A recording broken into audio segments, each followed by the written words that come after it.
In this video, we're going to be playing through Pokemon Heart Gold using only one DUNSPARCE.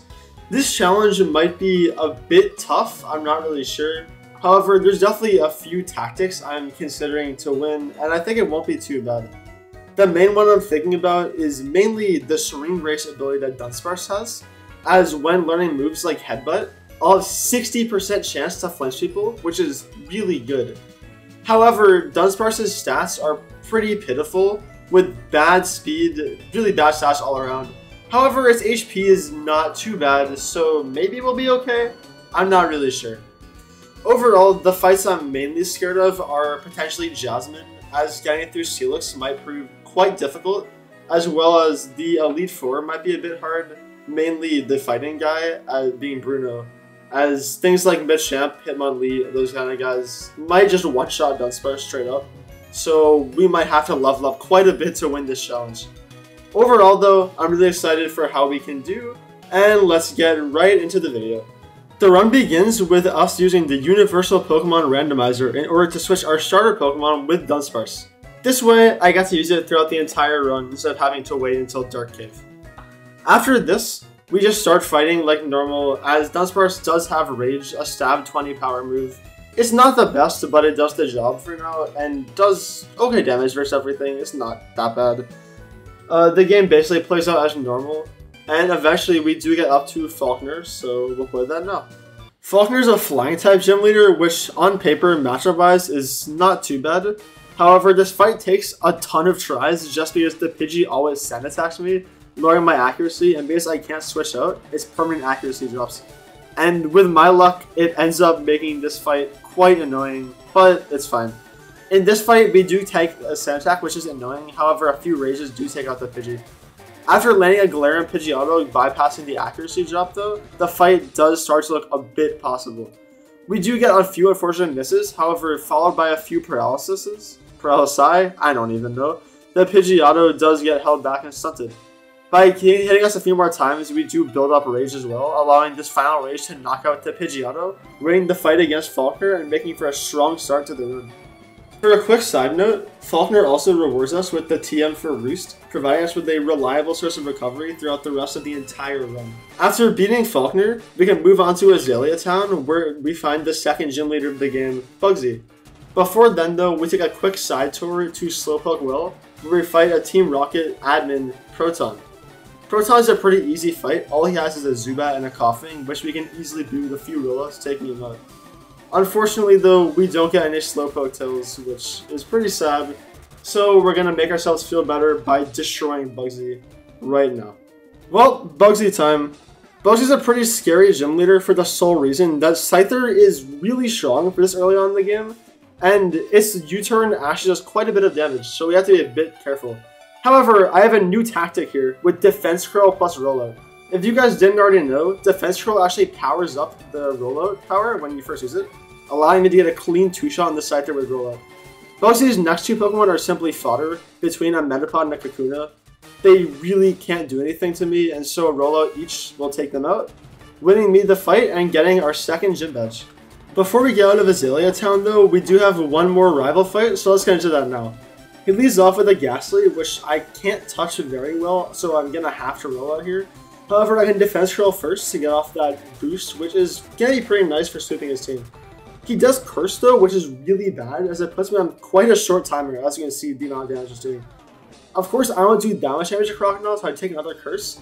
However, luckily he Scary Faces twice instead of actually attacking me, which is really good, as it allows me to pick up the KO on him after getting a few more rollouts. Ironically, after the Ghastly spited me, I learned Spite as well.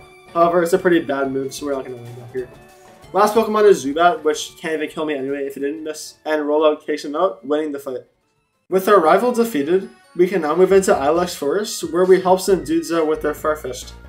The more important part of this forest though, is that we actually get access to a move tutor here for the move Headbutt. This is basically going to be the best attack we get the entire run, due to its 30% flinch chance being doubled to 60% thanks to Serene Grace, allowing for us to more often than not just not even allow our opponents to fight back due to our Headbutt flinches. This is just super good and really made the run a lot easier than I expected it to. After getting through the forest, we eventually make it to Goldenrod City, where we have the third gym fight with Whitney.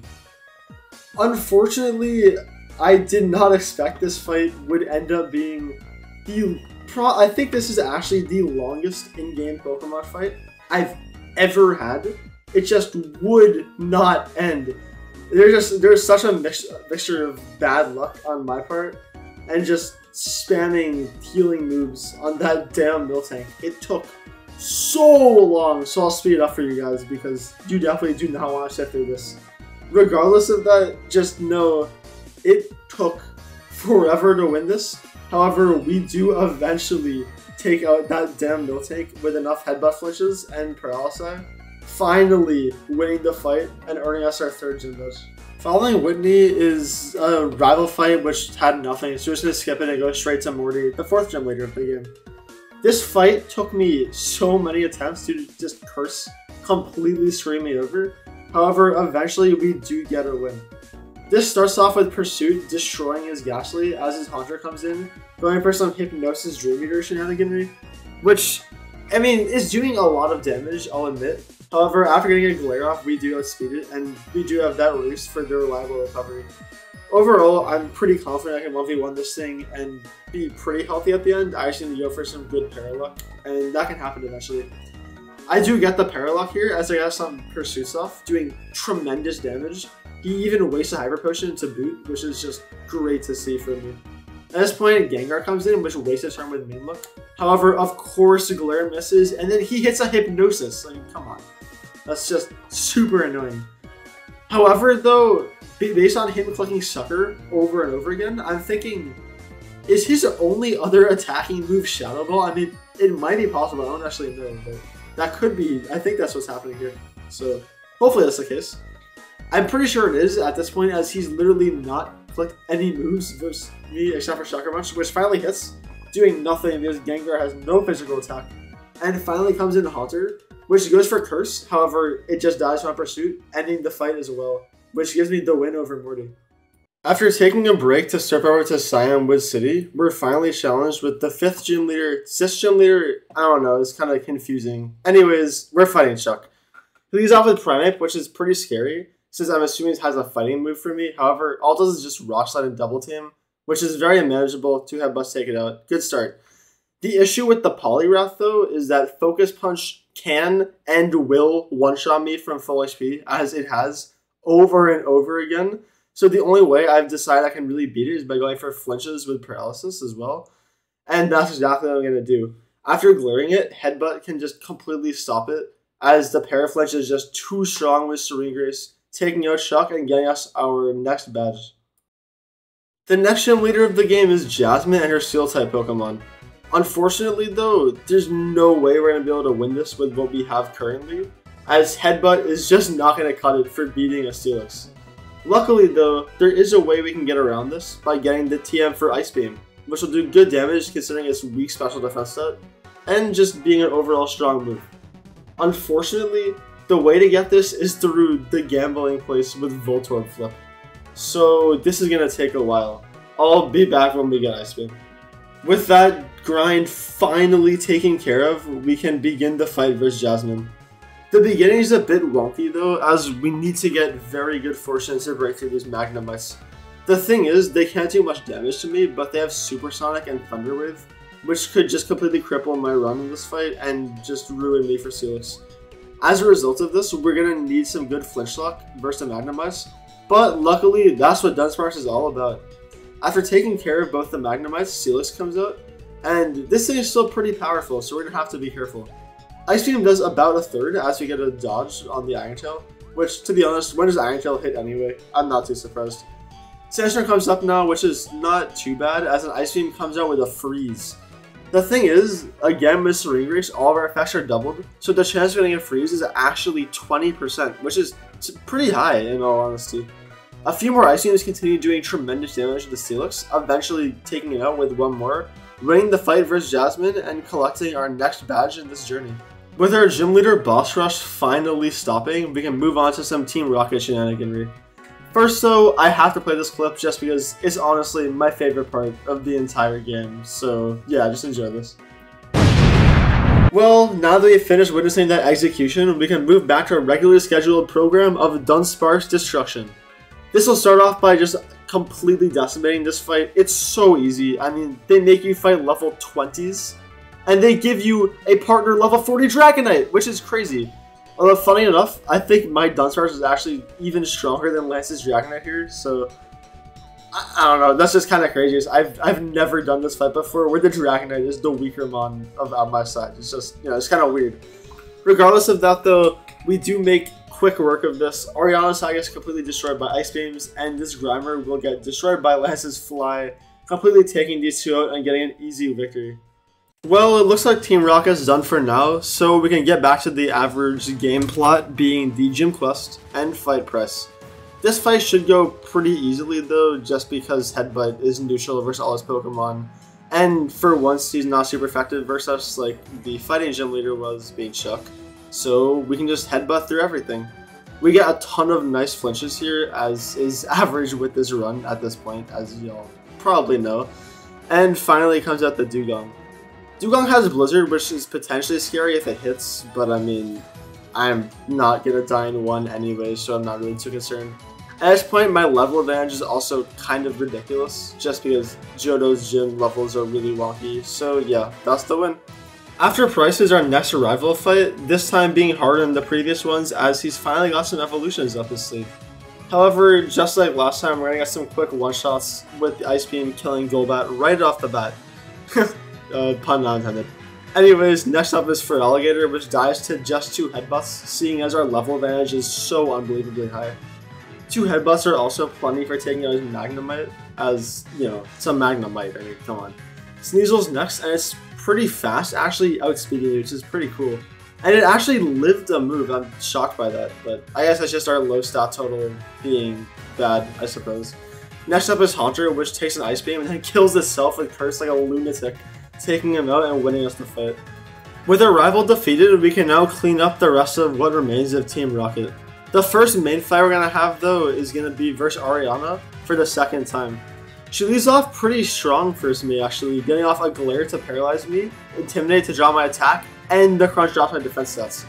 She then follows up with a Super Luck crit pursued from Murkrow, doing some damage but nothing too bad. Lucky for me, she only has 3 Pokemon and her third one is easily going to die to an Ice Beam. Unlucky for me though, I got paralyzed twice, which is a bit scary. In fact, 3 times, but she does very little damage. And so despite all of this, 1 Ice Beam is going to be enough to knock her out, winning the fight a bit closer than I expected. The final Team Rocket fight for the entire game is going to be versus Executive Archer, which is hopefully going to be easy, but we'll see how it goes. Houndour is a pretty weak Pokemon, so 1 Headbutt's plenty to take it out. As you level up and get an Endeavor learn, I don't know, not really going to be useful, to be honest. Anyways, next up is Houndoom, which starts off by getting a Flinch Fire Fang, letting it hit me twice for honestly quite a considerable amount of damage. I also get the crit to kill it. I don't know if that would have mattered. It's kind of hard to tell, but it might have. I don't know. We then get a freeze on the Koffing just to rub it in, getting the win over Archer and ending Team Rocket for good. Finally, we can get to the last gym of the game, being the Dragon Gym with Claire. This fight isn't too bad though, as even though the Kingdra is pretty strong and she gets intimidated off turn 1, I actually have never melt boosted Ice Beams to take care of most of our Pokemon, so I'm kind of hoping that this will go pretty easily. First, the Gyarados goes down to a few headbutts with some decent flinch luck, but not the best. However, it's not too bad either. 1 Ice Beam fells her Dragonair though, meaning I can do that for her other Dragonair too. Overall, this means her only real threat is going to be this Kingdra. However, I actually got pretty lucky here, as I hit a Glare despite the Smokescreen, which is really good. The Smokescreen in and of itself is pretty bad though, as it causes me to miss some moves here. Which, I mean, I don't know, not great. I'm also thinking, looking back at this, I maybe should have been Ice Beaming here. However, I decided to Headbutt, thinking the stab would make it stronger, although, I don't know. I'm not sure, I need to do the math on that. Anyways, a Hydro Pump does a ton of damage to me, and she has a Hyper Potion, which is really bad. Luckily though, Roost can come into play here pretty well, recovering quite a lot of HP. Basically the exact amount that Hydro Pump does to me. This is good as I can play for Paralysis Hacks into Roost, essentially giving me a bunch of free turns to try to get Roost HP. Following this, I can do a bunch of damage to Kingdra with Headbutt, Flinches, and Ice Beams, taking it out, leaving just Dragonair left, and as long as I can hit my move, I can take it out. Unfortunately, I do miss as she paralyzes me though, and then I miss again. Just horrible luck. I also get parried plenty of times, bringing me down pretty low on health. However, I finally break through all this, connecting my Ice Beam and knocking out the Dragonair for a win versus Claire. Next up is what I think is genuinely the hardest fight in the entire game, being the fight sequence with all the Komodo girls. Basically, you have to fight all 5 evolutions in a row without being able to heal in between, which is actually pretty scary when you really think about it. The fight starts off pretty well with a few flinches and so, letting us get a quick kill on the Umbreon. However, that's probably their weakest Pokemon anyway, so it's kind of expected to happen. Next up is Espeon, which is super lucky I got a crit on it here, which averts a ton of damage that I could have taken instead. I can kind of roost spam on the Espeon to try to, soften the blow a bit, but even doing that is kind of tough to really get of taking too much damage. Here's the key though. If you ever don't flinch here versus this Flareon, the fight's an instant loss because it clicks Willis but burns me and then I just don't do enough damage to win the fight anymore. However, on this attempt, I did get a flinch on it, allowing me to progress with the fight a bit longer. Next up is Jolteon, which leads off with Double Team, which if you get unlucky is obviously really bad, as it will cause misses and so on. However, this time I get good luck, allowing me to kill the Jolteon in 2 turns without taking that much damage. Next up is the last Pokemon of the 5, being a Vaporeon. Vaporeon is not especially scary, it's pretty slow and manageable, allowing me to basically be a bit cautious with it. I can click Roost here as he clicks Surf, doing way less than I'm healing, and now I'm just going to try to finish it off with some headbutts. A nice flinch helps make it even cleaner for me, allowing me to click a second headbutt, taking out the Vaporeon and winning the fight. After running from Big Bird, we can finally get into the last rival fight of the game. Well, Adrian, let's see what you've got. He sends out Sneasel, which I'm assuming can do some damage to me since it's pretty fast, as it does hit me with Fan Attack, doing about 20 damage. Not much at all, I'm not too concerned. Next up is Feraligatr though, which will need a double flinch to get through without any damage. And luckily we do get that double flinch, killing the Feraligatr, making for an easy start to the fight. Next up is Kadabra, which has paper thin defenses, so it's an easy one shot with Headbutt. Golbat comes in now, and Ice Beam will definitely be enough to kill him in 1, as it is super effective. His next mon is Magneton, which resists Ice Beam and Headbutt, so it's a bit concerning. However, with our level advantage and pure luck with our Serene Grace ability, we easily kill him, making for his last mon Haunter coming in, and getting one shot by Ice Beam, taking out our rival for the last time, and let's get on to the Elite Four. This time around, I'm just going to let the Elite Four play out in silence and you guys can watch. I'll be back after the champion, because it was kind of a joke, as you'll see soon. So yeah, I hope you enjoy.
Well, that's the run, and I hope all you guys really enjoyed the video.